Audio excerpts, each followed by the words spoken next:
தலைப்பாக பாவத்திலிருந்து விடுபடும் வழிகள் என்கின்ற தலைப்பை நாம் தேர்வு செய்திருக்கின்றோம்.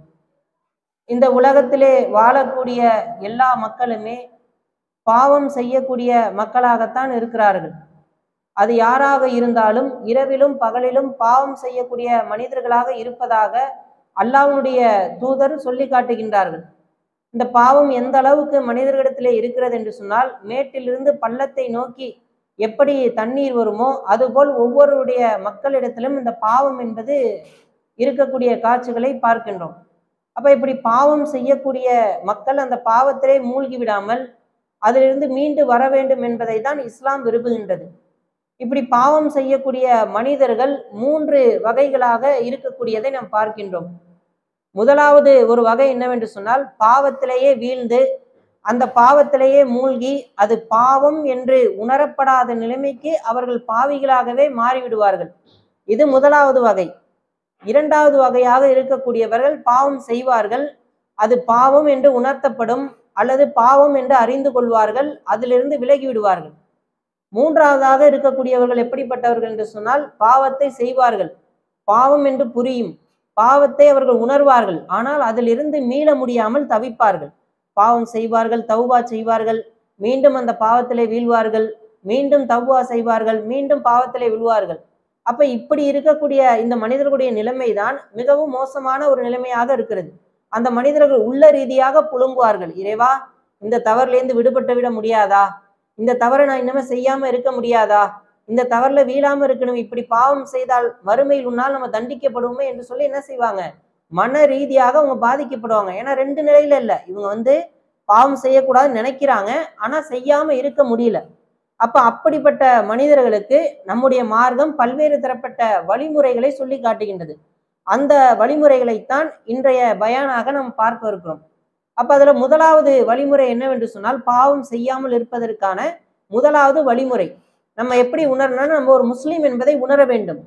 ஏன்னா அல்லாஹ் திருமறை குர்ஆன்ல சொல்லி காட்டும் பொழுது எப்படி சொல்லி காட்டுகின்றான் என்று சொன்னால், இன்ன சலாத் எப்படி சொல்றான் என்று சொன்னால், இந்த எனது தொழுகை, எனது குர்பானி, எனது வாழ்க்கை, எனது மரணம் அத்துணையும் அல்லாஹ்வுக்கே உரியது என்று நீங்கள் சொல்லுங்கள் என்பதாக இறைவன் சொல்லி காட்டுகின்றான். அப்ப எல்லாமே இறைவனுக்கு என்று சொன்னால் நம்ம செய்யக்கூடிய அத்தனையும் எல்லாமே இறைவனுக்கு தான் என்கின்ற ஒரு சிந்தனை ஒரு மனிதருக்குள்ள வந்துருச்சுன்னா நம்ம சுதந்திரமானவன் கிடையாது. நம்ம எப்படி என்று சொன்னால், முஸ்லீம் என்று சொன்னால் கட்டுப்பட்டவன். அப்ப அந்த கட்டுப்பட்டவன்னா யாரு கட்டுப்பட்டவன்? இறைவனுக்கு கட்டுப்பட்டவன். அப்ப அந்த இறைவன் சொல்லக்கூடிய இந்த ஒரு விஷயத்தை நம்ம உணர்ந்து கொண்டோம் என்று சொன்னால் ஒவ்வொரு மனிதனும் சிந்திக்கணும். ஏன்னா அல்லாஹ்வுடைய தூதர் சொல்றாங்க, இந்த உலகம் என்பது ஒவ்வொரு முஸ்லீம்களுக்கும் ஒவ்வொரு மூமினுக்கும் சிறைச்சாலை போன்றது என்று அல்லாஹ்வுடைய தூதர் சொல்றாங்க. இந்த உலகம் சிறைச்சாலை போல. அப்போ ஒரு சிறைச்சாலையில ஒரு மனிதர் இருக்கிறார் என்று சொன்னால் அவர் எப்படி இருக்க முடியும்? நினைச்ச நேரத்துக்கு சாப்பிட முடியாது, நினைச்ச நேரத்துக்கு நினைச்ச ஆடைகளை உடுத்த முடியாது, நினைச்ச மாதிரி எல்லா காரியங்களும் செஞ்சிட முடியாது, வெளியில போய் சுத்த முடியாது, இப்படி எல்லாமே இருக்கு. அப்போ ஒரு மூமின் இந்த உலகில சிறைச்சாலை என்று சொன்னால் அல்லாஹ் என்னென்ன கட்டுப்பாடுகளை விதித்திருக்கிறானோ அந்த கட்டுப்பாடுகளுக்கு உட்பட்டு அவன் நடந்து கொண்டான் என்று சொன்னால் அவனுடைய வாழ்க்கையில தவறு வருமா? அல்லாஹ் சொன்னபடி ஒருத்தன் வாழ்றான், தூதர் சொன்னபடி ஒருத்தன் வாழ்றான், அவனுடைய வாழ்க்கையில தவறு வருமா? வராது. ஏன்னா அல்லாஹ் ஏவக்கூடிய அத்தனையும், அல்லாஹ் அனுமதிக்கக்கூடிய அத்தனையும் நன்மையாக இருக்கிறது, அது பாவமாக இல்லை. அப்ப இந்த ஒரு அடிப்படையை ஒவ்வொருத்தரும் விளைக்கணும். நம்ம என்ன விளங்கணும் என்று சொன்னால், நம்ம சுதந்திரமானவங்க கிடையாது, நம்முடைய கடை தான், நம்ம தான் வச்சிருக்கிறோம், ஆனா நம்ம இஷ்டத்துக்கு வியாபாரம் பார்க்க முடியாது, நம்ம விருப்பப்பட்டதெல்லாம் வியாபாரம் செய்ய முடியாது அப்படிங்கிறத புரிஞ்சுக்கணும். நம்முடைய வாய் தான், நம்முடைய நாவு தான், நம்ம எல்லாத்தையும் இஷ்டத்துக்கு பேசலாமானா பேச முடியாது. இப்படி எல்லா கட்டுப்பாடுகளும் எப்படி அல்லாஹ் நமக்கு விதித்திருக்கிறானோ அந்த கட்டுப்பாடுகளுக்கு உட்பட்டவன் நான், இறைவனுக்கு கட்டுப்பட்டவன் நான் என்கின்ற அந்த முஸ்லீம் என்கின்ற அடிப்படையை நாம் விளங்கி கொண்டோம் என்று சொன்னால் நம்மிடத்திலே தவறு வருமா என்று சொன்னால் எந்த விதமான பாவமும் நம்மள்கிட்ட வராது. அப்போ முதலாவதாக நாங்கள் விளங்கக்கூடிய விஷயம் என்னவென்று சொன்னால், நான் முஸ்லீம், நான் இறைவனுக்கு கட்டுப்பட்டவன், அவன் சொன்ன அடிப்படையிலே என்னுடைய வாழ்க்கையை அமைத்துக் கொள்வேன் என்று சொல்லி நான் யார் என்பதை முழுமையாக புரிந்து கொண்டோம் என்று சொன்னால் அதுவே நம்முடைய பாவத்திலிருந்து என்ன செஞ்சிடும், நம்மளை விளக்கக்கூடியதாக இருக்கும். இதுதான் ஃபர்ஸ்ட் பாயிண்ட். முதல்ல எல்லாரும் என்ன நடக்கணும்னா, என் இஷ்டத்துக்கு நம்ம என்ன செஞ்சிட முடியாது, எதையும் செய்ய முடியாது, அல்லாஹ் சொன்ன அடிப்படையில் அவன் நமக்கு அனுமதித்ததை மட்டும்தான் நான் செய்வேன் என்கின்ற ஒரு முடிவை நாம் எடுத்து விட்டோம் என்று சொன்னால் நான் சுதந்திரமானவன் அல்ல, நான் கட்டுப்பாடுகளுக்கு உட்பட்டவன் என்பதை ஒவ்வொருவரும் புரிந்து கொண்டோம் என்று சொன்னால் அதுவே பாவத்திலிருந்து நம்ம என்ன செய்யும், தடுத்து விடும். இது முதலாவது வழிமுறை. இரண்டாவது வழிமுறை என்ன அப்படின்னு பார்த்தோம் என்று சொன்னால், நம்முடைய பாவம் என்பது நம்முடைய உள்ளத்துல எப்படி இருக்கணும், அலை மாதிரி வந்து கொண்டே இருக்கும். நம்முடைய உள்ளம் சும்மாவே இருக்காது, எதையாவது தூண்டிக்கிட்டே இருக்கும் உள்ளம். இதை செய்ய, அதை செய்ய, இந்த படத்தை பார்ப்போம், டிவியை பார்ப்போம், அந்த அம்மாவை பத்தி ஏதாவது பேசுவோம். இப்படி எதையாவது உள்ளம் என்ன செய்யும், பாவத்தை நோக்கி தள்ளி கொண்டே இருக்கும். கடல் அலை போல நம்முடைய உள்ளம் தீமையை நோக்கி நம்மளை தள்ளும். ஒவ்வொரு மனிதனுக்கும் என்ன செய்யும், மலக்குமார்கள் நன்மையை ஏவுவாங்க, உள்ளத்துல போடுவாங்க, இது தவறு, செய்யக்கூடாது என்கின்ற உணர்வுகளை அவங்க போடுவாங்க. மார்க்கமும் நமக்கு பல்வேறு சட்டங்கள்ல, பல பயான்கள்ல, குரான்ல, அல்லாஹ்வுடைய தூதருடைய ஹதீஸ்கள்ல இருந்து நம்மளும் கத்துக்கிறோம். இது தீமை, இது நல்லது, இது கெட்டது அப்படிலாம் நம்ம புரிஞ்சு வச்சிருக்கிறோம். ஆனா உள்ளம் என்ன நாடும்? யூசுப் அலைஹிஸ்ஸலாம் சொன்னாங்க இல்லையா, என்னுடைய உள்ளம் அதிகமாக தீமையை நாடக்கூடியதாகத்தான் இருக்கிறதுன்னாங்க. அப்போ உள்ளம் என்ன செய்யும்னா பாவத்தின் பக்கம் தள்ளும். ஒரு வட்டி வாங்கக்கூடாதுன்னு அல்லாஹ் தடுத்திருக்கான், ஆனா உள்ளம் என்ன சொல்லும், வட்டி வாங்கலாம், தவறு கிடையாது, இந்த காலத்துல யாரு வாங்காம இருக்கா, வாங்காமலாம் பொழைக்க முடியுமா, எப்படி வீடு கட்ட முடியும், லோன் ஒரு வட்டி தான், ஆனா இது லோனு நம்ம தான் கட்டிடுறோம்ல அப்படின்னு நம்மளை என்ன செய்யும், வட்டி வாங்க தூண்டும். அதே போல பாவத்தை நோக்கி, ஒவ்வொரு பாவத்தை நோக்கி என்ன செய்யும், கடன் வாங்கிட்ட அவனுக்கு கொடுக்கணுமா, இவ்வளவு நாள் ஆயிடுச்சு, எது கொடுக்கணும், அப்படியே கடத்தி விட்டுருவோம் என்று சொல்லி உள்ளம் என்ன செய்யும்னா ஒவ்வொரு தீமையை தூண்டி கொண்டே இருக்கும்.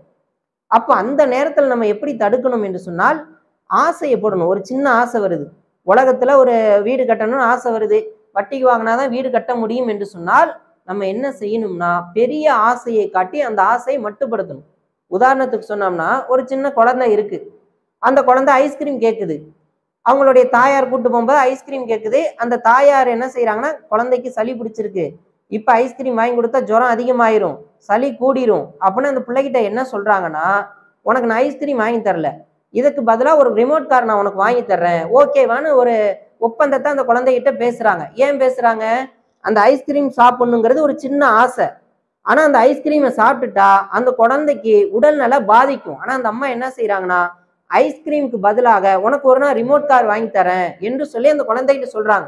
அப்ப அந்த குழந்தை என்ன யோசிக்கும், ஐஸ்கிரீம் ஒரு 10 ரூபா தான், ரிமோட் காரோடைய விலை 100 ரூபா தான், நமக்கு இதுதான் லாபம் என்று சொல்லி அந்த குழந்தை அந்த காரை வாங்கிக்கும். இதே மாதிரிதான் நம்முடைய உள்ளம் சின்ன சின்ன ஆசைகளை தூண்டி பாவத்தின் பக்கம் தள்ளும் பொழுது, இதெல்லாம் இந்த உலகத்தினுடைய அற்ப ஆசைகள்.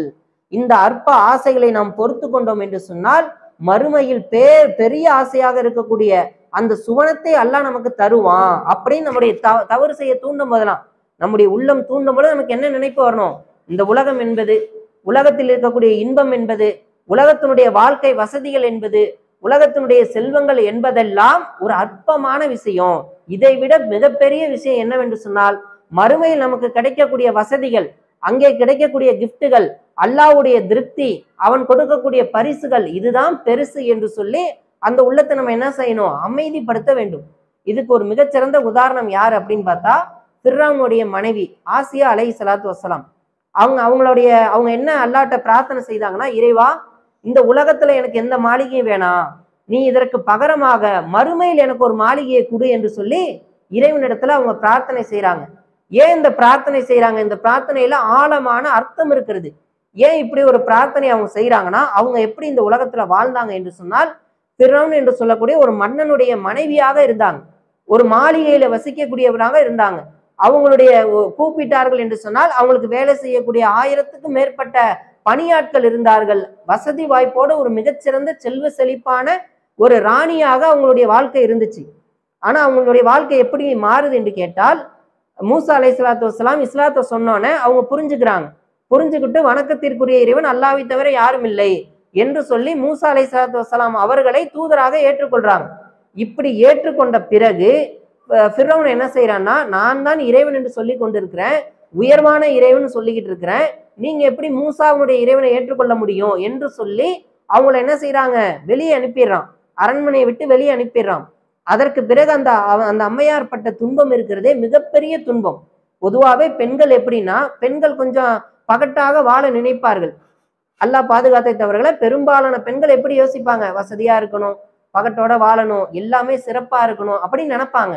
அப்படி இருக்கக்கூடிய பெண்ணினுடைய மனநிலை இருக்கக்கூடிய அவங்க எல்லா சொத்து பத்துகளையும் செல்வங்களையும் அந்த அதிகாரங்களையும் விட்டுட்டு எப்படி வாழ்றாங்க, அனைத்து மக்களாலும் துன்புறுத்தக்கூடிய அளவுக்கு அவங்களுடைய வாழ்க்கை, வர்றவன் போறவெல்லாம் அடிக்கக்கூடிய அளவுக்கு, கல்லெறிகிற அளவுக்கு, அவர்களை துன்புறுத்தக்கூடிய அளவுக்கு அவர்களுடைய வாழ்க்கை மாறிடுது.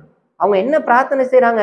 இந்த உலகத்துல எனக்கு கஷ்டம் இருக்கு, பிரச்சனை இல்லை, ஆனா இது போன்ற இன்பமா தான் நான் வாழ்ந்தேன், இந்த வாழ்க்கை இனிமே எனக்கு வேணாம், இந்த மாளிகை எனக்கு வேணாம், மறுமையில நீ கொடுக்கக்கூடிய மாளிகை இருக்கே அந்த மாளிகை எனக்கு கொடு, அதுதான் எனக்கு சிறந்தது என்று நான் கருதுகிறேன் என்று சொல்லி இந்த உலகத்தினுடைய சிற்றின்பங்களை எல்லாம், இந்த உலகத்தினுடைய ஆசை பாசங்களை எல்லாம், அவருடைய வசதியான வாழ்க்கையெல்லாம் அவங்க என்ன செஞ்சாங்க? தூக்கி போட்டுட்டு அல்லாட்ட கேட்கிறாங்க, இந்த சின்ன இன்பம் எனக்கு வேண்டாம், உலக மறுமையில் கிடைக்கக்கூடிய பெரிய இன்பம் தான் எனக்கு வேண்டும் என்று சொல்லி அவங்க முடிவெடுத்தாங்களே.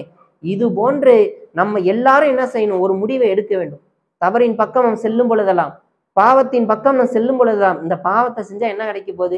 இந்த உலகத்தோடைய இன்பம் பெருசா கிடையாது. மறுமையில் இருக்கக்கூடிய இன்பங்கள் தான் பேரின்பம். அந்த இன்பம் தான் நமக்கு வேண்டும் என்று நாம் சிந்தித்தோம் என்று சொன்னால், இந்த உலகத்தில் நாம் செய்யக்கூடிய இந்த பாவங்களை எல்லாம், இந்த உலகத்துல ஒரு இன்பம் கிடைக்குது, அதுக்கு ஒரு பாவத்தை தான் செய்யணும் அப்படின்னு சொன்னோம்னா அந்த பாவத்தை தவிர்ந்து கொள்ள வேண்டும். அப்படி நாம் தவிர்ந்து கொண்டோம் என்று சொன்னால் அல்லாஹ் என்ன செய்வான்? மறுமையில் இதை விட ஒரு பேரின்பத்தை அல்லாஹ் தருவான். அப்ப இதுல இருந்து நம்ம பெறக்கூடிய பாடம் என்னவென்று சொன்னால், ஒரு சின்ன ஆசை ஏற்படும் பொழுது அதை விட பெரிய ஆசையாக இருக்கக்கூடிய மறுமையினுடைய இன்பங்களை நாம் நினைத்து பார்த்து பாவம் செய்தால்தான் இங்கே ஒரு இன்பம் கிடைக்கும் என்ற நிலை வந்தால், அந்த பாவத்திலிருந்து விலகுவதற்கு இந்த ஒரு வழிமுறையை நம்ம என்ன செய்யணும்? ஃபாலோ பண்ணணும். இதற்கு அடுத்ததாக மூன்றாவதான ஒரு வழிமுறை, அது என்னவென்று சொன்னால் இறை அச்சம். அந்த இறை அச்சத்தை காட்டி என்ன செய்யணும்? நம்முடைய உள்ளத்தை கட்டுப்படுத்துவது. உள்ளம் என்ன செய்யும்? பாவத்தை தூண்டும். அப்ப நம்ம என்ன செய்யணும்? இந்த பாவத்தை செய்தால் இறைவனால் நம்ம என்ன செய்யும்? கடுமையாக தண்டிக்கப்படுவோம் என்று அந்த உள்ளத்துக்கு நம்ம என்ன செய்யணும்? உணர்த்தணும். உதாரணத்துக்கு சொல்ல போனா, நம்ம கொரோனா காலத்துல எல்லாம் மாஸ்க் போடணும். மாஸ்க் போடாட்டி 1000 ரூபாய் ஃபைனு, 500 ரூபாய் ஃபைனு. ஆனா மாஸ்க் போடுறது நம்ம எல்லாருக்கும் பிடிச்சிருந்துச்சானா? பிடிக்கல. நம்மளுக்கு பிடிக்கல, அதுல ஒரு அன்கம்ஃபர்டபுள் இருந்துச்சு. அப்ப நம்ம என்ன செய்யறோம்? மாஸ்க் போடாம இருக்கத்தான் விரும்புவோம். ஆனா ஏன் மாஸ்க் போட்டோம்? மாஸ்க் போடாம போனா போலீஸ் பிடிப்பாங்க, அதுக்கு ஒரு 1000 ரூபாய் ஃபைனை போடுவாங்க, ஒரு 500 ரூபாய் ஃபைனை போடுவாங்க என்று சொல்லி அந்த ஃபைனுக்காகத்தான் நம்மளுக்கு அதை விருப்பம் இல்லைன்னா கூட ஃபைன் போட்டுருவாங்க என்ற காரணத்திற்காக அந்த மாஸ்கை போடுறோம். அதே போல ஹெல்மெட் போடுறது நம்மளுக்கு பிடிக்காது, போறோம், போலீஸ் பிடிச்சா அதுக்கு ஃபைன் போடுவான் அப்படிங்கிறதுக்காக நம்ம ஹெல்மெட் போடுறோம். அப்ப இந்த மாதிரி ஏதாவது ஒரு அச்சம் இருந்தால்தான் அந்த உள்ளம் என்ன செய்யும்? கட்டுப்படும். அதே மாதிரி நம்ம என்ன செய்யறோம்? நடந்து போய்கிட்டே இருக்கிறோம், பசி தாங்கல, ஒரு ஹோட்டல்ல பாக்குறோம், போய் நேரா சாப்பிட போறோம், கையில காசு கிடையாது, போய் நம்ம பாட்டுக்கு என்ன செய்வோம்? சாப்பாடை சாப்பிட்டுட்டு காசு இல்லைங்க பிறகு தரோம் அப்படின்னு சொல்ல முடியுமா? சொல்ல மாட்டோம். அப்படி செய்ய முடியாது. இதே ஒரு மாடு இருக்கு, மாடு போகுது, ஒரு பழக்கடையில வாழைத்தாறு தொங்குது, அதை போய் மாடு யோசிக்குமா? நம்ம போய் இந்த வாழைத்தாரை சாப்பிட்டோம்னா கடைக்காரன் அடிப்பான், நம்மளை உரிச்சிருவான் அப்படின்னு அந்த மாடு யோசிக்காமனா? யோசிக்காது. அது போய் நேரம் என்ன செய்யும்? அந்த பழத்தை கடிச்சு சாப்பிட்டு அதுக்கு தேவையான பொருளை சாப்பிட்டுட்டு வந்துடும். ஒரு மனிதன் அப்படி செய்ய முடியாது. ஏன்னா நமக்கு சிந்தனை இருக்கு, பயம் இருக்கு, அவன் அடிப்பான், பகுத்தறிவு இருக்கு. அதை வச்சு நம்ம என்ன யோசிக்கிறோம்? நம்ம காசு இல்லாம சாப்பிட்டால் அவன் நம்ம தோலை உரிச்சிருவான், நம்மளை அடிப்பான், நமக்கு ஏதாவது வேலை கொடுப்பான் என்று சொல்லி பயந்து கொண்டு நம்ம என்ன செய்யறோம்? அந்த உணவை சாப்பிட மாட்டோம். அந்த மாட்டுக்கும் நமக்கும் உள்ள வித்தியாசம் இதுதான். அதுக்கு அறிவு கிடையாது, பகுத்தறிவு கிடையாது, பயம் கிடையாது. அது பாட்டுக்கு என்ன செய்யும்? போவும், தனக்கு பிடிச்சதை கடையில இருந்து எடுத்து சாப்பிட்றோம், அந்த பழத்தை பிச்சு சாப்பிட்றோம். யோசிக்கலாம் யோசிக்காது. நம்ம ஏன் யோசிக்கிறோம்னா இந்த அச்சத்தின் மூலம்தான். அவன் அடிப்பான், உதைப்பான், தண்டனை கொடுப்பான், போலீஸ்ல பிடிச்சு கொடுத்துருவான், இப்படி எல்லாம் பயப்படக்கூடிய காரணத்தினால்தான் உலகத்துல நம்ம என்ன செய்ய மாட்டேங்கிறோம்? தவறு செய்ய மாட்டேங்கிறோம், திருட மாட்டேங்கிறோம். போலீஸ் பிடிச்சிருங்கிற இதுலதான் நம்ம திருட மாட்டேங்கிறோம். அதே போல எல்லா விஷயங்களும் இருக்கு. அப்ப இந்த மாதிரி இறைவனுடைய அச்சத்தை இந்த உள்ளத்துக்கு நம்ம என்ன செய்யணும்? எடுத்துரைக்கணும். இறைவன் சொல்லி காட்டுகின்றான், யார் மறுமைக்காக அல்லாஹ்வை அஞ்சி தனது மனோ இச்சைகளை கட்டுப்படுத்தி கொள்கிறார்களோ அவர்களை அல்லாஹ் நேசிப்பதாக இறைவன் திருமறையில சொல்லி காட்டான். அப்ப மனோ இச்சைகளை கட்டுப்படுத்தி கொள்ள என்ன வேணும்? இறைவனுடைய அச்சம் வேணும். இறைவன் ஏன் அச்சப்படணும் என்று சொன்னால், இறைவன் நம்மளை கண்காணிக்கிறான். எப்படி கண்காணிக்கிறேன்னா, ஒரு குழந்தை வேடிக்கை பார்க்கிற மாதிரி கண்காணிக்கல, 2 தூதர்களை நியமிச்சு நாம் செய்யக்கூடிய எல்லா நன்மை தீமைகளை இறைவன் என்ன செய்யறான்? பதிவு வைத்து கொண்டு இருக்கின்றான். ஒரு எழுத்தாளர், கண்ணியமிக்க எழுத்தாளர்கள் பதிந்து கொண்டிருக்கிறார்கள் என்பதாக திருமறை குர்ஆன்ல அல்லாஹ் என்ன சொல்றான்? சொல்லி காட்டுறான். அப்ப 2 மலக்குமார்கள் நம்முடைய பாவங்களை எல்லாம் எழுதி கொண்டே இருக்கிறார்கள். இந்த பாவங்களை எல்லாம் கணக்கிட்டு தான் அல்லாஹ் என்ன செய்வான்? மறுமையிலே நமக்கு தண்டனை கொடுப்பான். ஒவ்வொன்றும் அல்லாஹ் திருமறை குர்ஆன்ல சொல்லும் பொழுது அவன் வெளிப்படையாக அவன் செய்யக்கூடியதையும் மறைவாக அந்தரங்கத்தில் அவன் செய்யக்கூடியதையும் நான் அறியக்கூடியவனாக இருக்கிறேன். மனசுக்குள்ள நம்ம நினைச்சிருப்போம், ஒரு பாவத்தை வெளியில பார்த்தா சிரிச்சு பேசிக்கிட்டு இருப்போம், ஆனா உள்ளத்துல ஒரு குரோதத்தை வச்சிருப்போம், தவறான எண்ணம் வச்சிருப்போம், கெட்ட எண்ணத்தை வச்சிருப்போம். அல்லாஹ் அதை தான் சொல்றான். நீங்கள் வெளிப்படையா இருக்கிறதும் அல்லாஹ்வுக்கு தெரியும், மறைத்து வைத்திருக்கக்கூடியதும் அல்லாஹ்வுக்கு தெரியும் அப்படின்ற அல்லாஹ் சொல்லி காட்டுகின்றான். நீங்கள் அல்லாஹ்வை அஞ்சுங்கள் என்று சொல்லி அல்லாஹ் பல வசனங்கள் சொல்றான். அப்ப இந்த இறைவனுடைய அச்சம் மட்டும் நம்மள்ட்ட இருந்துச்சுன்னா நம்ம எந்த தவறாக செய்வோமா? எந்த தவறுமே நம்ம என்ன செய்ய மாட்டோம், செய்ய மாட்டோம். அதே போலதான் ஒரு சகாபிய பெண்மணி, அவங்க என்ன செய்யறாங்கன்னா ஜினா செஞ்சுறாங்க, விபச்சாரம் செஞ்சிடறாங்க. அப்படி விபச்சாரம் செஞ்சுட்டு அல்லாஹ்வுடைய தூதர்கிட்ட வந்து தண்டனை கேட்கிறாங்க. என்ன மாதிரியான தண்டனை? ஒரு 100 ரக்கத் தொழுகிறது, ஒரு மாசம் நோன்பு வைக்கிறது, இப்படிப்பட்ட தண்டனை இல்லை. விபச்சாரத்துக்கான தண்டனை என்னவென்று சொன்னால், ஒரு குழியை தோண்டி உள்ள இறக்கிடுவாங்க. ஊர் மக்கள் அத்தனை பேர் ஜும்மா தொழுதுட்டு வந்து கற்களை எடுத்துக்கொண்டு என்ன செய்வாங்க, அவங்க மேல எறிவாங்க. அவர்களுடைய உடம்புல ஒவ்வொரு கல்லா பட்டு என்ன செய்யும், அப்படி அப்படியே காயம் பட்டு கொஞ்சம் கொஞ்சமாக அவங்க என்ன செய்வாங்க, கொல்லப்படுவாங்க. எவ்வளவு ஒரு மோசமான தண்டனை பாருங்க. லேசான தண்டனை கிடையாது. பெண்கள் எப்போதும் அழகை விரும்பக்கூடியவர்கள், மேக்கப் ஜாமான்கள், அதுக்கான ஃபேர் அண்ட் லவ்லி, அது இது என்று சொல்லி அழகை பாதுகாக்கக்கூடியவர்கள். அதே போல தன்னுடைய முகத்தை அழகாக வச்சுக்கிறது பல்வேறு தரப்பட்ட பொருட்களை பயன்படுத்துவாங்க. அப்படிப்பட்ட முகம் உடையும், கண்கள் பேரும், மூக்கு உடையும், வாயு உடையும், ரத்தம் கொட்டும், படக்கூடாத எல்லா இடங்களிலும் கற்கள் வந்து படும், தலையில படும், கண்ணுல படும், காதுல படும். அப்ப இவ்வளவு ஒரு கொடுமையான தண்டனை, ரத்தம் சொட்டும், தாங்க முடியுமா பாருங்க. டக்குன்னு ஒரு ஆளை வெட்டி கொண்டுட்டாங்கன்னா உயிர் நின்று போயிடும், நரம்பு அறுத்துட்டாங்கன்னா இறந்து போயிடும். ஆனா இது எப்படிப்பட்ட வேதனை, அவர்களை வந்து கொஞ்சம் கொஞ்சமாக கொல்லக்கூடிய ஒரு கடுமையான வேதனை. இருந்தாலும் பரவாயில்ல, அந்த வேதனையை நான் ஏற்றுக்கொள்கிறேன் என்று சொல்லி ஏன் வந்தாங்க என்று சொன்னால், மறுமையில் இறைவன் கொடுக்கக்கூடிய தண்டனை இருக்கே, அந்த தண்டனை இந்த உலகத்தில் கிடைக்கக்கூடிய தண்டனை போல இல்ல, இதை விட மிக கடுமையாக இருக்கும். அப்ப அவங்க என்ன செய்யறாங்க, அல்லாஹ்விற்கு அஞ்சுறாங்க.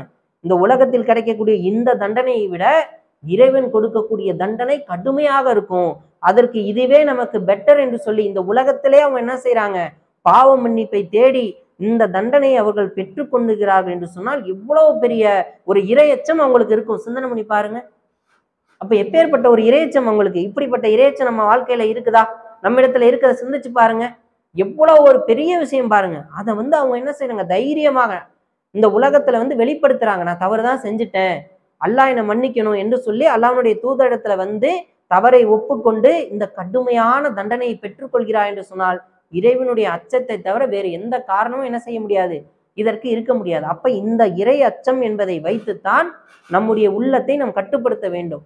பாவம் செய்யும் பொழுது அல்லாஹ் பார்த்துக்கிட்டு இருக்கிறான், அல்லாஹ்வுடைய தூதர்கள் எழுதி கொண்டிருக்கிறாங்க, நம்ம எந்த ஒரு கட்டத்திலையும் என்ன செஞ்சிட மாட்டோம், அல்லாஹ்ட்டேந்து தப்பிக்கவே முடியாது. இந்த தவறுகளை செய்தால் நிச்சயமாக அல்லாஹ் நம்மளை தண்டிப்பான் என்கின்ற அந்த அச்சம் இருந்தால்தான் பாவத்திலிருந்து நம்ம என்ன செய்வோம், விலகுவோம். இன்னைக்கே ஒரு இடத்துக்கு போறோம், நமக்கு பிடிச்ச ஒரு பொருள் இருக்கு, யாருமே இல்லை, எடுத்து பையில வச்சுக்கிடுவாங்க, அல்லாஹ் பாதுகாத்தை தவிர. மற்றவங்க என்ன செய்வாங்க, கேமரா, இதே அந்த இடத்துல கேமரா இருக்கு, அந்த இடத்துல எடுத்து உள்ள வைப்போமா, கேமரால பார்த்துட்டாங்கன்னா வீடியோவா வெளில வந்துடும், நமக்கு ரொம்ப அசிங்கமா போயிடும், நம்முடைய மான மரியாதை இப்போ இழந்துருவோம் என்று சொல்லி ஒரு கேமராவுக்கு நம்ம பயப்படுறோம். கேமரா இருக்கு, நம்ம ஒழுங்கா வேலை செய்யாட்டி முதலாளி பார்ப்பாரு, சம்பளத்தை குறைச்சிருவாரு அப்படின்னு கேமராவுக்கு, ஒரு அற்பமான கேமராவுக்கு பயப்படக்கூடிய நாம் படைத்த இறைவனுக்கு பயப்படுறோமா? சிந்தனை பண்ணி பாருங்க. அல்லாஹ்வுடைய கேமரா கூட சமயத்துல வேலை பார்க்காது, அல்லாஹ்வுடைய அந்த பார்வையிலிருந்து நாம் தப்பிவிட முடியுமா? சிந்தனை பண்ணி பாருங்க. நிச்சயமாக நாம் செய்யக்கூடிய தவறுகளை எல்லாம் இறைவன் கண்காணித்து கொண்டிருக்கின்றான் என்கின்ற அந்த இறை அச்சம் வந்துவிட்டது என்று சொன்னால் பாவத்தின் பக்கம் நம்ம என்ன செய்ய மாட்டோம், ஒருபோதும் நம்ம என்ன செஞ்சிட மாட்டோம், போக மாட்டோம். அப்ப நம்ம உள்ளத்தை கட்டுப்படுவதற்கான முதலாவது வழி என்ன பார்த்தோம், ஒரு ஆசை ஏற்படும் பொழுது பெரிய ஆசையை கொண்டு நம்ம அதை தடுத்துக்கணும். ரெண்டாவது என்னன்னா, இறை அச்சத்தை வைத்து அந்த உள்ளத்தை நம்ம என்ன செய்யணும், கட்டுப்படுத்தணும். ஏன்னா உள்ள சும்மாவே இருக்காது, பாவத்தை நோக்கி தான் நம்ம தள்ளும். அப்ப அந்த சமயங்கள்ல இந்த இறைவனுடைய அச்சத்தை வைத்து அந்த உள்ளத்தை நாம் பாதுகாத்து கொள்ள வேண்டும் என்பது மூன்றாவது வழிமுறை. நான்காவது வழிமுறை என்னவென்று சொன்னால், பாவத்தில் தள்ளக்கூடிய சில சூழ்நிலைகள் இருக்கும். நம்ம தொழுக போயிருப்போம், ஒரு அம்மா வருவாங்க, அந்த அம்மா வந்து உட்காந்து சொல்லுவாங்க, அக்கா நான் இந்த வீட்டுல இப்படி நடந்துருச்சு, அந்த வீட்டுல இப்படி நடந்துச்சு, அந்த அம்மா இந்த மாதிரி செஞ்சுட்டாங்க, இப்படி ஒரு தவறை செஞ்சுட்டாங்க, அவங்க இப்படி பண்றாங்கன்னு ஒவ்வொருத்தரையும் பத்தி புறம் பேசக்கூடியது. தொழக்கூடிய நேரத்துல வந்து புறம் பேசிக்கிட்டே இருப்பாங்க. அவங்களோட சேர்ந்து நம்ம என்ன செய்வோம், சேர்ந்து அந்த புறத்தை பேசி அந்த பாவத்துக்கு ஆளாகி தொழுகையும் கைவிட்டுருவோம்.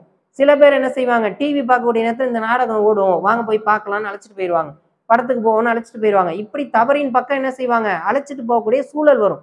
அப்ப அந்த மானிய பெண்கள் வரும் பொழுது நம்ம என்ன செய்யணும், அவர்களை தவிர்க்க வேண்டும்.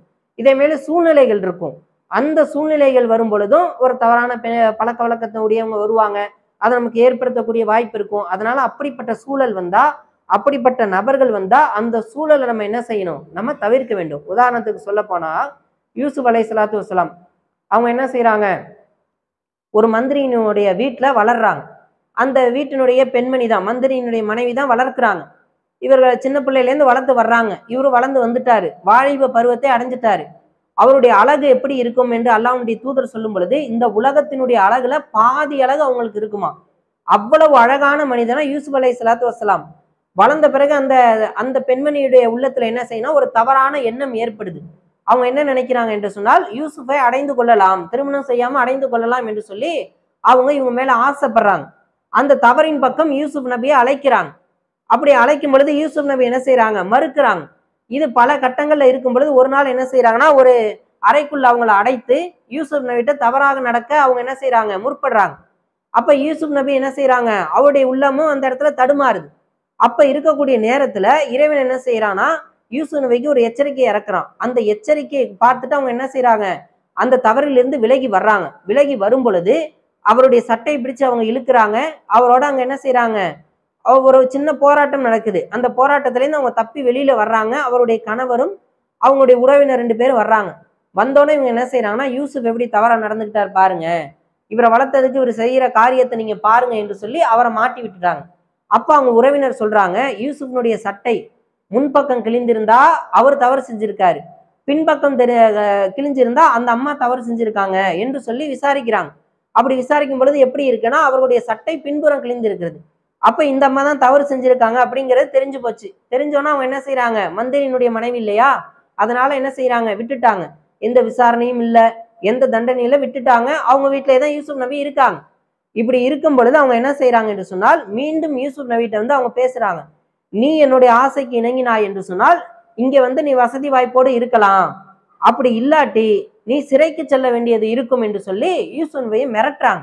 ஒன்னு ஆசை கட்டுப்படு, இல்லாட்டி ஜெயிலுக்கு போ என்று அவங்கள்ட்ட சொல்லும் பொழுது அவங்க என்ன செய்யறாங்க, இறைவன்கிட்ட பிரார்த்தனை செய்யறாங்க. இறைவா, இந்த பெண்கள் எதற்கு அழைக்கிறாங்க தெரியுமா, நீ விரும்பாத ஒரு பாவத்தின் பக்கம் என்னை அழைக்கிறாங்க, நான் இந்த பாவத்தை செய்து உன்னுடைய தண்டனை பெறுவதற்கு நான் சிறைச்சாலைக்கே போகிறேன், என்ன ஜெயிலுக்கு அனுப்புறேன் என்று சொல்லி இறைவன்கிட்ட பிரார்த்தனை செய்து பல ஆண்டு காலம் என்ன செய்யறாங்க, சிறைவாசம் அனுபவிக்கக்கூடியவராக அவங்க மாறுறாங்க என்று சொன்னால் எப்படி பாருங்க, எப்படிப்பட்ட சூழ்நிலை, தவறு நடக்கக்கூடிய சூழ்நிலை அவங்களுக்கு ஏற்படுது.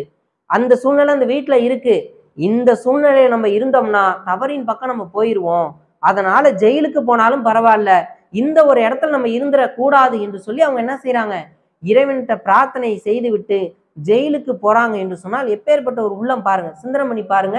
அப்ப இது போன்ற தவறு நிகழக்கூடிய பல இடம் இருக்கு என்று சொன்னால் அந்த இடத்திலிருந்து நாம் விலகி கொள்ள வேண்டும். பொதுவாக அல்லாஹ் வந்து என்ன செய்யறான்னா, விபச்சாரத்தை பத்தி சொல்லும் பொழுது மற்ற பாவங்களுக்கு வந்து பாவங்களை செய்யாதீர்கள்னு அல்லாஹ் சொல்லி காட்டுறான். ஆனா விபச்சாரத்தை பொறுத்த வரைக்கும் அல்லாஹ் என்ன சொல்றான் தெரியுமா, நெருங்காதீர்கள், பாவத்தின் பக்கம் நீங்க நெருங்கிடக்கூடாது, அந்த கிட்ட கூட போயிடாதீங்கிறான். ஏன் அப்படின்னு சொன்னால், இந்த விபச்சாரம் என்பது மிக மோசமானது. ஏன்னா அது வந்து ஒரு காந்தம் போல, ஒரு காந்தமும் இரும்புன்னு வச்சுக்கோங்களேன். அந்த காந்தமும் இரும்பும் தள்ளி தள்ளி இருக்கும் போலதான் ஒட்டாது. அதை ஒரு நெருக்கி கொண்டு வர ரெண்டும் ஒண்ணு ஈர்க்கும். அந்த காந்தம் வந்து அந்த இரும்பை ஈர்க்கும். அந்த எல்லை பகுதியை கடந்து விட்டா என்று சொன்னால் அந்த காந்தம் வந்து இரும்பை ஈர்த்து வச்சுக்கும். அதனாலதான் இந்த விபச்சாரத்தின் அருகிலே கூட நீங்க நெருங்காதீங்கன்னு அல்லாஹ் சொல்றான்.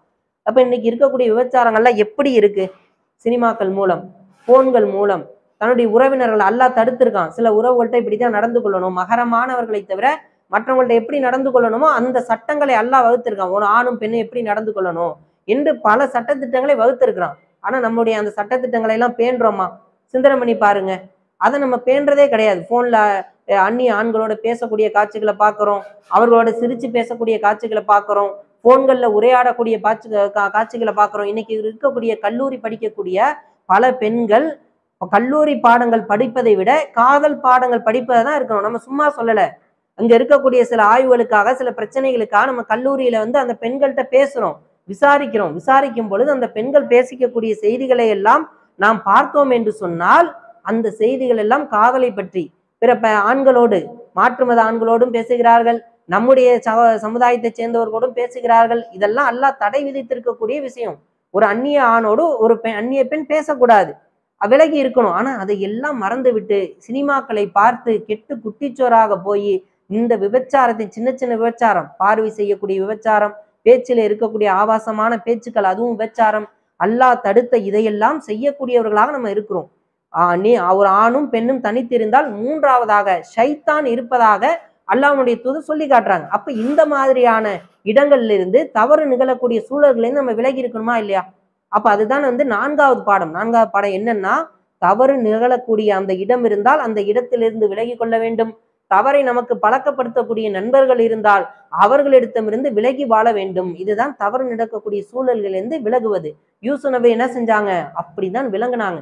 நான் ஜெயிலுக்கு போனாலும் பரவாயில்ல, ஜெயிலுடைய வாழ்க்கை கஷ்டமாக இருந்தாலும் பரவாயில்ல, இந்த பாவத்தின் பக்கம் நான் என்ன செஞ்சிட மாட்டேன், போய் விழுந்துட மாட்டேன் என்று சொல்லி அல்லாஹ்விடத்திலே பாதுகாப்பை தேடி அந்த சூழ்நிலையை விட்டு எப்படி விலகினார்களோ, இது போன்று பாவம் செய்யக்கூடிய சூழல் ஏற்படும் பொழுது, நிலைகள் ஏற்படும் பொழுது எப்படி யூசுப் அலைஹிஸ்ஸலாத்து வஸ்ஸலாம் அதிலிருந்து விலகினார்களோ அதே போல நாமும் விலக வேண்டும் என்பதுதான் பாவத்திலிருந்து விலகுவதற்கான நான்காவது வழியாக நம்ம பார்க்கிறோம்.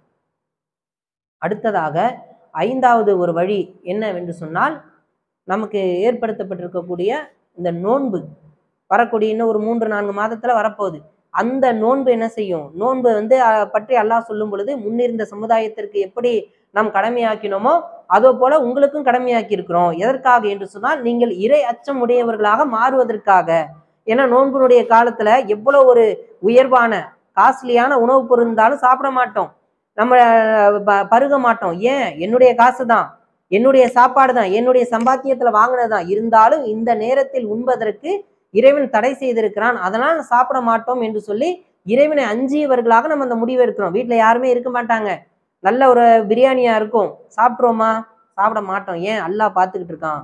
இப்படி என்னுடைய உணவையே, என்னுடைய பானத்தையே, என்னுடைய இல்லறங்களையே நான் ஒதுக்கி வைக்கும் பொழுது பிறருடைய மானத்தில் நான் விளையாட மாட்டேன், பிறருடைய விஷயங்களை நான் தவறாக நடந்து கொள்ள மாட்டேன், பிறருடைய உயிர்களில் விளையாட மாட்டேன், பிறருடைய சொத்துக்களை அபகரிக்க மாட்டேன், புறம் பேச மாட்டேன், அப்படி என்று சொல்லி நம்மளை கட்டுப்படுத்தி கொள்ள எது உதவும் என்று சொன்னால், இந்த நோன்பு பாவத்திலிருந்து காக்கக்கூடிய கேடயமாக இருப்பதாக அல்லாஹ்வுடைய தூதர் சொல்லி காட்டுறாங்க. அப்ப அந்த நோன்பு நம் பாவம் ஏற்படுது என்று சொன்னால் ஒரு நோன்பை வைத்து அந்த பாவத்திலிருந்து நம்ம என்ன செய்யணும்? விலகி கொள்ள வேண்டும். அடுத்ததாக என்னவென்று சொன்னால், நம்ம சொல்லக்கூடிய இந்த ஒரு செயல் இருக்குல்ல, இது நம்ம எல்லா விதமான பாவத்திலிருந்தும் பாதுகாக்கக்கூடியதாக இருக்கு. இதுக்கு ஒரு பயிற்சி தேவை. இது ஒரு பயிற்சி மையம். இதுக்கு என்ன செலவாகும்னா எந்த விதமான செலவும் வேலை.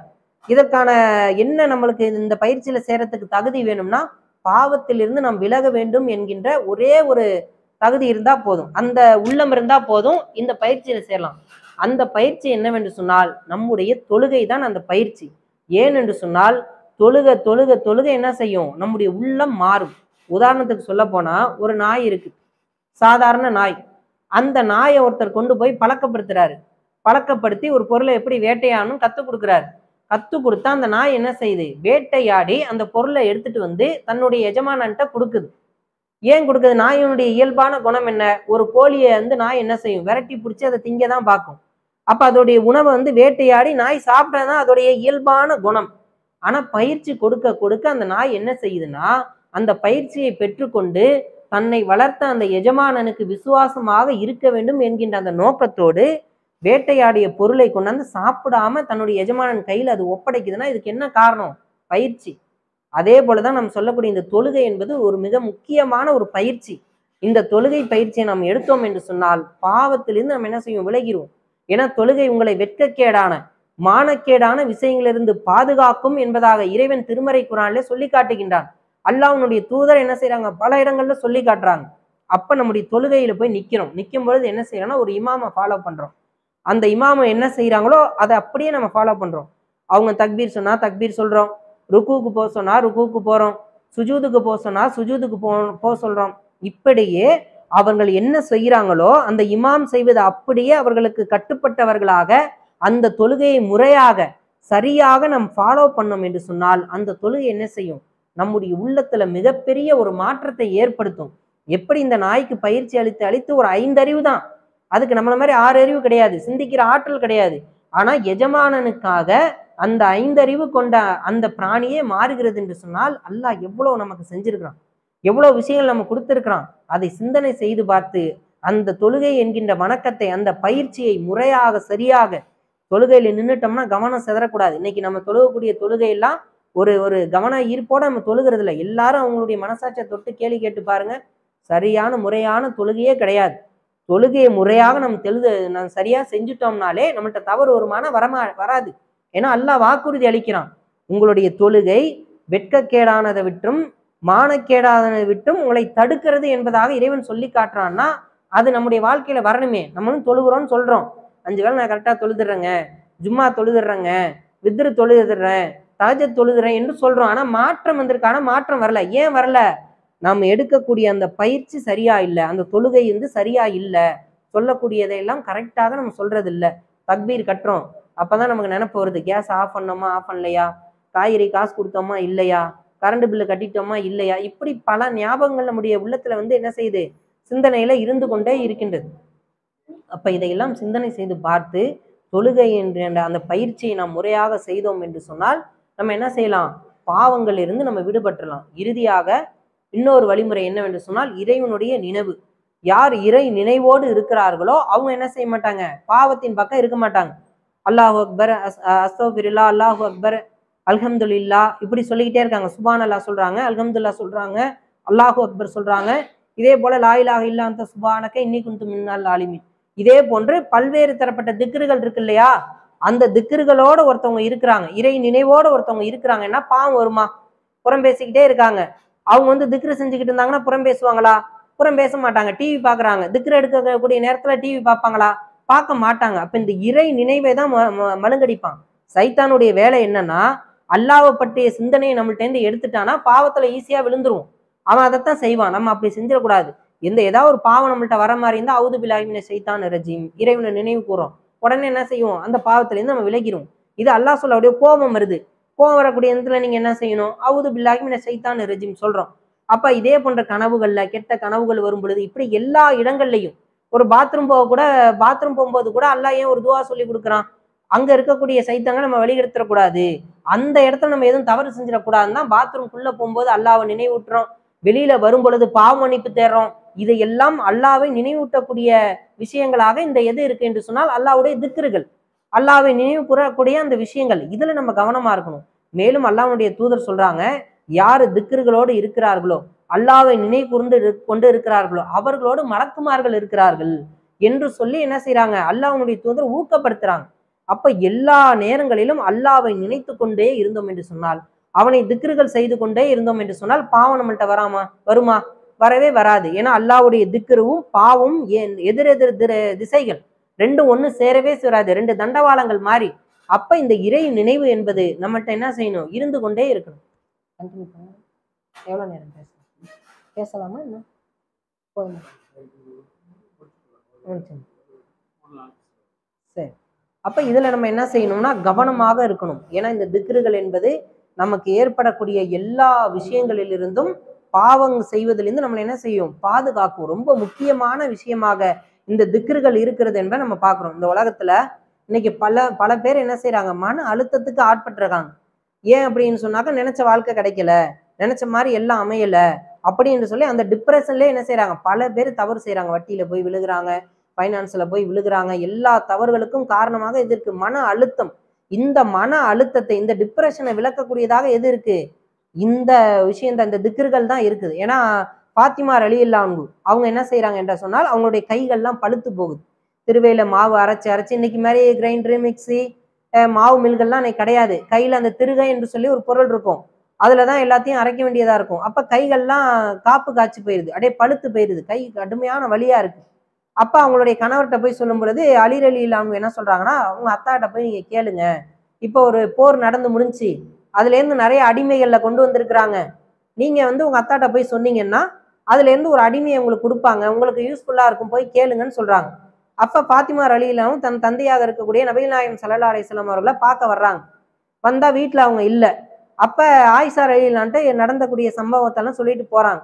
வந்தோன்னே அல்லாஹ்வுடைய தூதர்கிட்ட அவங்க சொல்றாங்க, நேரடியா அல்லாஹ்வுடைய தூதர் இவங்களை பார்க்கும் பொழுது, ஃபாத்திமாவே நீங்க ஒரு அடிமையை கேட்குறீங்க, ஆனா அதை விட சிறந்த நான் உங்களுக்கு சொல்லட்டா அப்படின்னு கேட்குறாங்க. சொல்லுங்க அப்படின்னு சொல்லும் பொழுது, நீங்க தினமும் படுக்க செல்லும் பொழுது இரவு வேலைகளை நீங்க என்ன செய்யுங்க, சுப்ஹானல்லாஹ், அல்ஹம்துலில்லாஹ், அல்லாஹு அக்பர் என்று சொல்லி 33 நட சொல்லிட்டு இறுதியாக நீங்க என்ன செய்யுங்க, அல்லாஹு அக்பர் 34வது முறையாக செஞ்சு கொள்ளுங்க என்று சொல்லி அவங்க சொல்றாங்க. அப்ப இதை வந்து ஃபாத்திமா ரலியல்லாஹு அவங்க என்ன செய்யறாங்கன்னா தன்னுடைய வாழ்நாள் முழுவதும் ஃபாலோ பண்றாங்க. இப்ப இதனால அங்க என்ன மாற்றம் நிகழ்ந்து விட போகுது? ஏதாவது மேஜிக் நடக்குமா? கைகள் வந்து புண்கள் உடனே ஆறி போயிருமா? அவருடைய துன்பம் நீங்குமானா? நீங்காது. என்ன அங்க நடக்கும் என்று சொன்னால், அந்த வார்த்தைகள் அவர்களுடைய உள்ளத்திற்கு புத்துணர்ச்சியை தரும். அவர்களுடைய சிரமங்களை என்ன செய்யும்? இலகுவாக எடுத்துக்கொள்ளக்கூடிய மனப்பான்மையை தரும். அதுதான் அங்க நடந்துச்சு. அப்ப நமக்கு இருக்கக்கூடிய கஷ்டங்கள்ல தான் நம்ம என்ன செய்யறோம்? நம்ம வசதியா வாழணுமா என்ன வேணாலும் செய்யலாம், எப்படி வேணாலும் செல்வத்தை வந்து நம்ம தேத்தி கொள்ளலாம் தான் பாவத்தை, பெரும்பாலான பாவங்கள் அப்படிதான் நிகழுது. அப்ப இந்த திக்ருகள் மட்டும் நம்முடைய கையில இருந்துச்சுன்னா, நம்முடைய நாவுல நினைச்சதுன்னா, நம்ம பாவத்தின் பக்கம் என்ன செய்ய மாட்டோம்? போக மாட்டோம். அதை ஃபாத்திமா ரலியல்லாஹு ஏற்றுக்கொண்டாங்க. அதை பொருந்தி கொண்டார்கள். பொருந்தி கொண்டு தான் மரணிக்கும் வரும் இந்த செயலை செய்தார்கள் என்பதை ஹதீஸ்கள்ல பார்க்க முடியுது. அப்ப இந்த திக்ருகள் என்பது நம்முடைய வாழ்க்கைக்கு மிக மிக அவசியம். அதை நம்முடைய வாழ்க்கையில் என்ன செய்யணும்? சரியாக முறையாக ஃபாலோ பண்ணணும். இந்த திக்ருகள் இல்லை என்று சொன்னால் சைத்தான் இலகுவாக நம்ம என்ன செய்வோம்? பாவத்தில் கொண்டு போய் தள்ளி விட்டுருவோம். ஆக அன்பிற்குரிய சகோதரிகளே, இந்த நம்ம சொன்ன வழிமுறைகளை எல்லாம் கடைபிடித்தோமே என்று சொன்னால் பாவத்தை விட்டு நம்ம விளைக்கணும். அதுல என்னென்ன சொல்லியிருக்கிறோம்? முதல்ல நம்ம சுதந்திரமானவன் கிடையாது, நாம் இறைவனுக்கு கட்டுப்பட்டவன், அவன் சொன்ன அடிப்படையில் தான் என்னுடைய வாழ்க்கையை அமைத்துக் கொள்வேன் என்பது முதலாவது வழிமுறை. இரண்டாவது என்ன? சின்ன சின்ன ஆசைகள் ஏற்படும் பொழுது, பாவத்தை நோக்கி ஆசைகள் தள்ளும் பொழுது பேராசையாக, பெரும் ஆசையாக இருக்கக்கூடிய மறுமையினுடைய ஆசைகள், அதை நம்ம அந்த உள்ளத்துக்கு நினைவூட்டி அந்த உள்ளத்தை அசுவாசப்படுத்துவது. மூன்றாவதாக என்னவென்று சொன்னால் உள்ளத்திற்கு அச்சத்தை மூட்டுவது. நம்ம செய்யக்கூடிய தவறுகளை எல்லாம் பார்த்துக்கிட்டு இருக்கான், தண்டனை கிடைக்கும் என்று சொல்லி அந்த இறை அச்சத்தின் மூலம் மன இச்சைகளை கட்டுப்படுத்தி உள்ளத்தை அடக்குவது. நான்காவது என்னவென்று சொன்னால் தவறு நடக்கக்கூடிய சூழ்நிலைகளிலிருந்து நம்ம விலகி கொள்வது, அந்த நபர்களிடத்திலிருந்து நம்ம விலகி கொள்வது. ஐந்தாவது என்னவென்று சொன்னால் நோன்பு. ஆறாவது நமக்கு இருக்கக்கூடிய தொழுகை. ஏழாவதாக இந்த திக்ருகள். இதையெல்லாம் நம்முடைய வாழ்க்கையில் கடைபிடித்தோம் என்று சொன்னால் பாவத்திலிருந்து விலகக்கூடிய அத்தனை வழியும் இறைவன் ஏற்படுத்தி கொடுப்பான். பாவத்திலிருந்து விலகி அல்லாஹ்வினுடைய மன்னிப்பை பெற்று சுவனம் செல்லக்கூடிய மக்களாக நம் அனைவரையும் ஆக்கியருள் புரியவன் என பிரார்த்தனை செய்தவனாக என்னுடைய உரையை நிறைவு செய்கிறேன். வாஹிர் தாவான் அல்ஹம்துலில்லாஹி ரப்பில் ஆலமீன். அஸ்ஸலாமு அலைக்கும் வரஹ்மத்துல்லாஹி வபரகாத்துஹு.